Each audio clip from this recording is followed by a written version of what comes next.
അടൂരിന്റെ stand എന്താണ്? അടൂരിന്റെ stand ഇങ്ങനത്തെ ആളുകൾക്ക് സിനിമ എടുക്കാൻ കഴിയില്ല. എല്ലാവർക്കും പഠിപ്പിച്ചു കൊടുക്കണം. ഒന്നാമത് പറഞ്ഞ വ്യവസായമാണ്. ഉന്നത കുലജാതന എന്റെ മന്ത്രി ഉന്നത കുലജാതൻ മന്ത്രി ആവണം.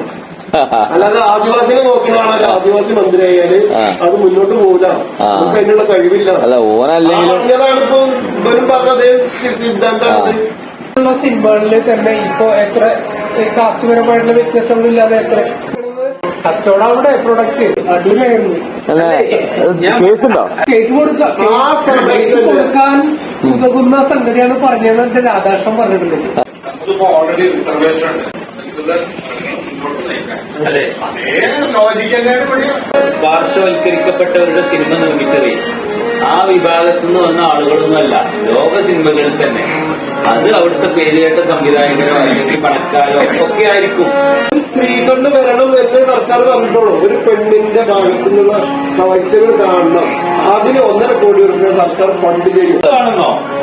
നല്ലൊരു സൃഷ്ടി ആരുടെ കയ്യിലുണ്ടെങ്കിലും ഗവൺമെന്റ് അത് പുറം ലോകം കാണിക്കാൻ കഴിവില്ല എന്ന് ബോധ്യപ്പെട്ട് കഴിഞ്ഞാൽ ഗവൺമെന്റ് കൊണ്ടുകൊടുക്കണം. പിന്നെ ഒരു സ്ലാബ് കൊണ്ടുവരണം, അത്രേ ഉള്ളൂ.